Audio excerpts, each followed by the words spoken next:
नमस्कार.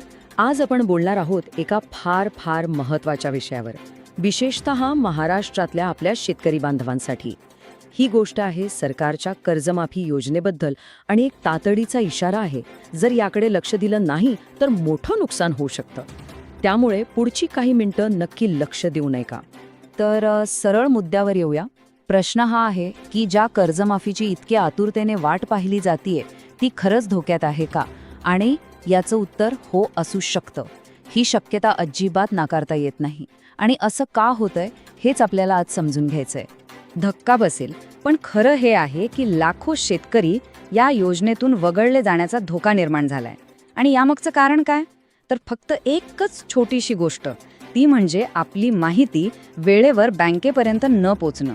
हो, फक्त एवढ्याशा कारणामुळे इतका मोठा परिणाम होऊ शकतो. परिस्थिती खरंच गंभीर आहे. ओके, पण पुढे जाण्याआधी एकदा पटकन बघूया की ही सरकारची दिलासा योजना म्हणजे नेमकं काय आहे. आपल्याला सगळ्यांना माहितीच आहे नाही का, आपल्या राज्यात कधी दुष्काळ तर कधी अतिवृष्टी या नैसर्गिक आपत्ती काही पाठ सोडत नाहीत. आणि मग याच संकटात सापडलेल्या आपल्या शेतकरी बांधवांना कर्जाच्या ओझ्यातून बाहेर काढायला, थोडा दिलासा द्यायला सरकारनेही कर्जमाफीची योजना आणली आहे. बरं, मग ही योजना नेमकी कुणासाठी आहे? तर बघा, सध्याच्या नियमानुसार जून 2025 पर्यंत ज्यांची कर्ज थकलेली आहेत त्यांना या योजनेत घेतलं जाणार आहे. पण इथे एक महत्त्वाची गोष्ट आहे. अनेक शेतकरी संघटनांची मागणी आहे की 2025 मध्ये घेतलेलं कुठलंही कर्ज असो, नवीन किंवा जुनं, ते सगळं या योजनेत घ्या. म्हणजे कसं, कुणी मदतीपासून वंचित राहता कामा नये. चला, तर मग योजना कोणासाठी आहे हे तर आपल्याला कळलं. पण आता येऊया त्या सगळ्यात महत्त्वाच्या मुद्द्यावर.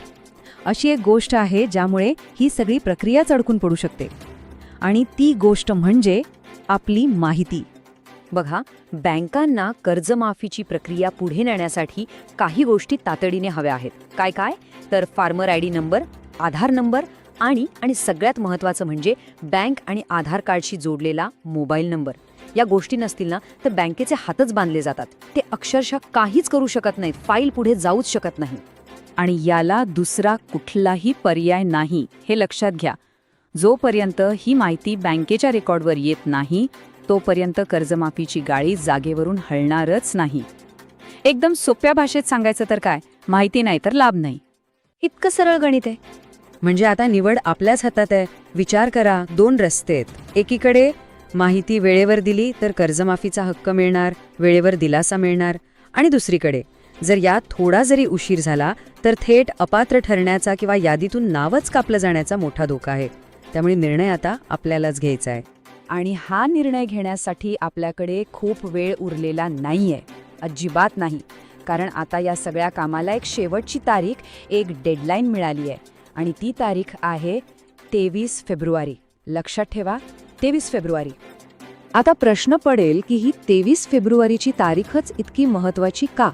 तर त्याचं कारण असं आहे की याच दिवशी राज्याचं अर्थसंकल्पीय अधिवेशन सुरू होतंय. सरकारला त्या अधिवेशनाच्या आधी सगळ्या शेतकऱ्यांची अगदी अचूक माहिती हवी आहे. का? म्हणजे मग 6 मार्चला जे बजेट सादर होईल त्यात कर्जमाफीसाठी पैशांची तरतूद करता येईल. आता तुम्हीच विचार करा, जर माहितीच वेळेत पोचली नाही तर बजेटमध्ये तरतूद होणार नाही आणि मग कर्जमाफीची संधी या वर्षासाठी तरी गेलीच म्हणून समजा. ओके, मग आता या परिस्थितीत नेमकं करायचं तरी काय?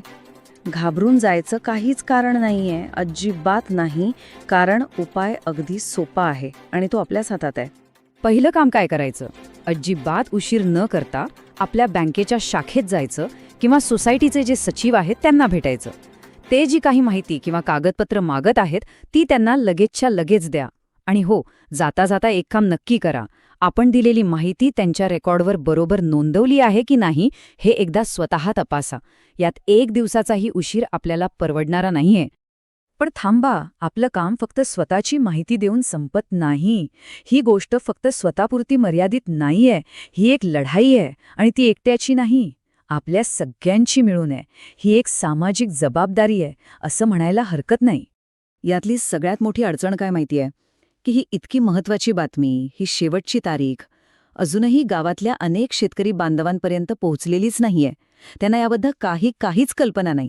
आणि म्हणूनच हा निरोप प्रत्येकापर्यंत पोहोचवणं हे फक्त काम नाही तर आपल्या सगळ्यांचं कर्तव्य आहे. म्हणून माझी एक विनंती आहे, आजच आपल्या शेजाऱ्यांशी बोला, आपल्या नातेवाईकांना एक फोन लावा, गावातील इतर शेतकऱ्यांना भेटून सांगा. आपण हे पाहिलं पाहिजे की एकही गरजू शेतकरी फक्त माहिती मिळाली नाही म्हणून मागे राहणार नाही. ही जबाबदारी ही आपल्या सगळ्यांची आहे. तर मग आता प्रश्न हा आहे की आपण फक्त ही माहिती ऐकून शांत बसणार आहोत की आपल्या ओळखीचा एकही शेतकरी या लाभापासून वंचित राहणार नाही याची जबाबदारी स्वतः घेणार आहोत. कारण एक गोष्ट लक्षात ठेवा, एकी असेल तरच ही लढाई जिंकता येईल, नाहीतर नाही.